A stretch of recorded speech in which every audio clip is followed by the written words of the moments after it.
We are very pleased to share with you today our result research on sickle cell disease and hydroxyurea use in rural remote area in Niger. Seeing the site of the study and where we are today, I will kindly ask you to listen me in French. Alors, la drépanocytose est une maladie. Sickle cell disease is a widely spread genetic disease in Africa.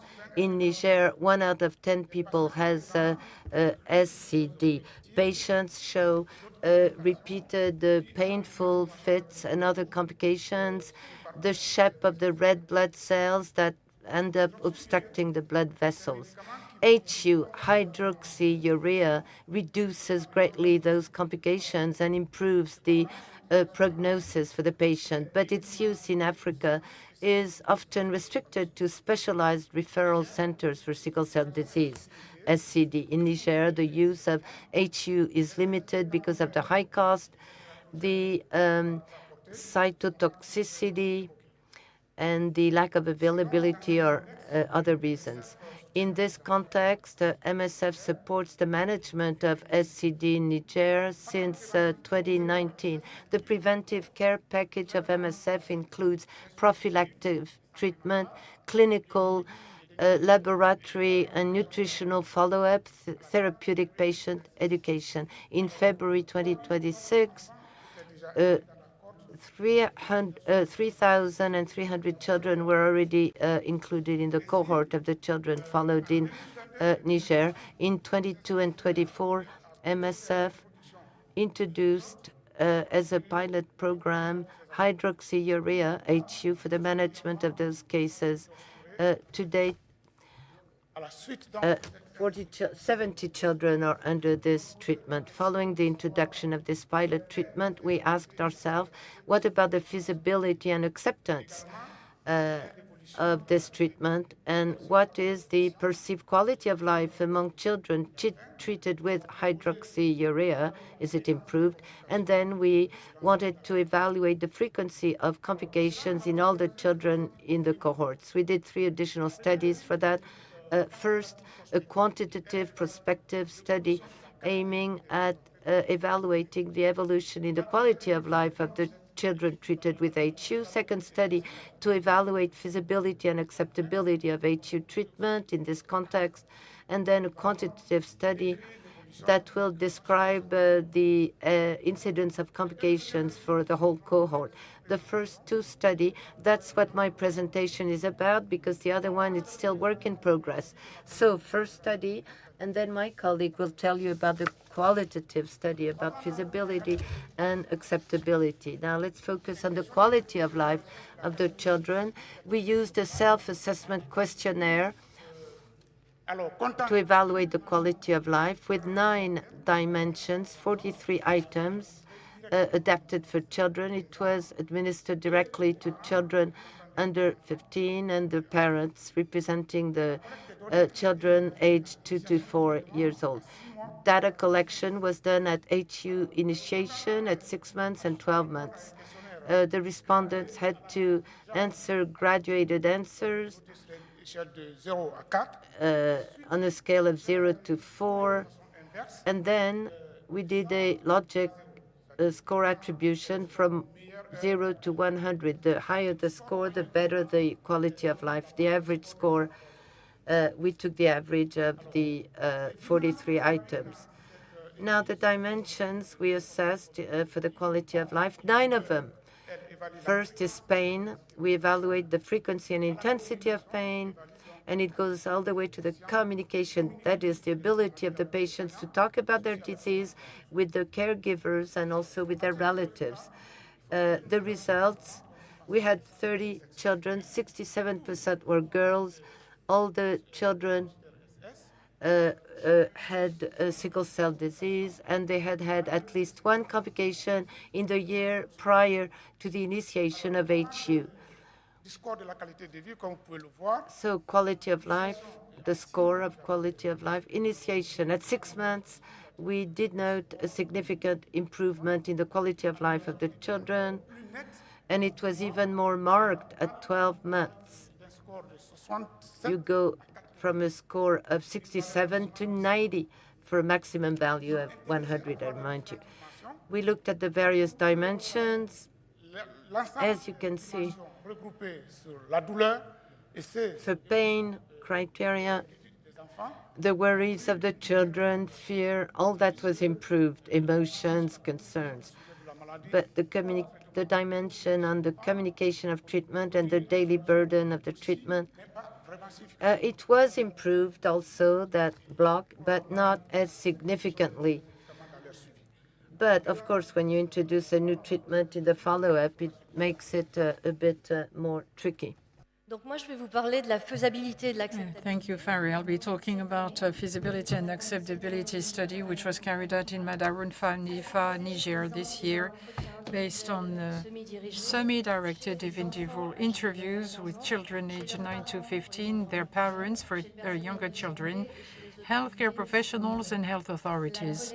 The data collection was made over 2 months, and then we performed a thematic analysis.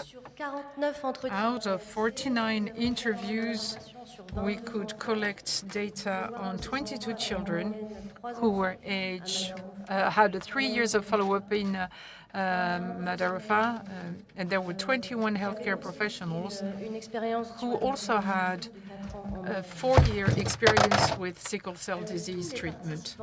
All participants have shown or reported that HU is extremely efficient. Effectiveness, because there is limited healthcare utilization, few hospitalization, no blood transfusion as opposed to what they had before treatment.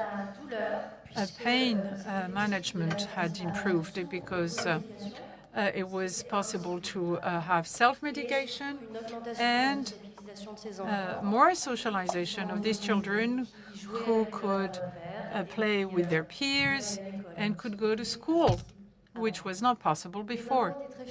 Mothers were also proud and said that their children were full of energy, that they were, fighting in the streets with other children, and that they no longer looked tired. And this changed also the family relations. The father, who was absent and was not involved in the management of their children, would go to the consultations because there was no need for hospitalization. Mothers could engage in other activities, and it decreased the anxiety level in the family because there was no longer need to go to the hospital. The cognitive performance of children also greatly improved, and this, gives an opportunity for some future in these children now. What were their determinant of adherence and acceptability? With a lot of pain, going often to the hospital, these were determinant to accept a new treatment. Many families felt that they were relieved once they had understood the impact of the genetics in this disease. And in terms of barriers, we have noticed, like in many other studies in rural environment, that access to traditional medicine was the first-line treatment, and it would delay the actual medical treatment. Community influence is also great, and the solution that was suggested to the families for those children with sickle cell disease was to start a divorce. And so here, there was a kind of new deal. The fear of infertility, that before starting a treatment, there pre-initiation, and the physician will say that there's a risk of transient infertility. And this is where we had many loss to follow up, because fertility in these areas is of great importance. So the teams have managed to change the trend is by informing fathers, because fathers are the decision makers. So at the time of initiation, informing the fathers has helped to have more adherence. Now, the mother was usually in charge of taking care of the children. At the beginning of the treatment, we have 500 milligram capsules which were given. And because of these posology were not given every day, sometimes it was 2 to 3 times a week. Sometimes they forgot to give the treatment. And also for very young children, it was very difficult to digest, and they were under dose. So with the new formulation, 100 milligrams, there was a great improvement. And also there's the cost of transportation. Even though treatment is free of charge, families had to pay for transportation to the health center. And that's a problem for families to go there every 3 months because of the financial impact. There is no reminder of the appointment or of the need to take the drugs. And also great problems in accessing the areas because of the rainy seasons in some regions. Now, regarding the hospital-based implementation, 2 nurses and 1 physician were rather well trained, and they were well supported, access to expert, but the waiting time during the peak periods was rather long because the physician was also involved in emergencies and because many sickle cell patients are sensitive to any climate-related event, and they will have more complications at that time. So these patients were not on HU treatment. And because of the new platform, which is now automated, it's easier to follow up the patient in a more efficient fashion. But there could be some delays because there were too many emergencies. We've had some supply stock out problem, but for the general program, there is people are highly motivated to be trained, not only the referent person of the program. So it means that the teams are really thrilled about it. So conclusion, results were quite encouraging for these children with severe symptoms in rural areas. This translated into an improved quality of life, a better pain management, opportunities for socialization, a good treatment acceptance. This could be even further improved through community awareness raising and maybe some, with peers explaining the interest of HU treatment, like it was the case for ARVs with HIV patients, and maybe consider some reimbursement or transportation cost, and hospital-based implementation with areas of improvement for adherence monitoring, better planning and expansion. Conclusions.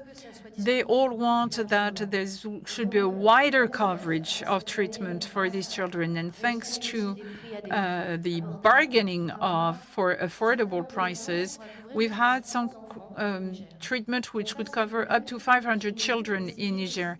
And that's a great opportunity because it will help us to start new management strategies like reaching out to the beneficiaries through decentralizations of treatment like it was done for ARVs, and consider reviewing the eligibility of children or delocate either the medication dispensing or even the blood sample collection. It is important to support the scaling up with more screening services and developing a clinical algorithm for patient referral and also advocacy so as to have better access to medication at the national level at an affordable price. Thank you to all the teams who were involved in these programs in Niger. Thank you.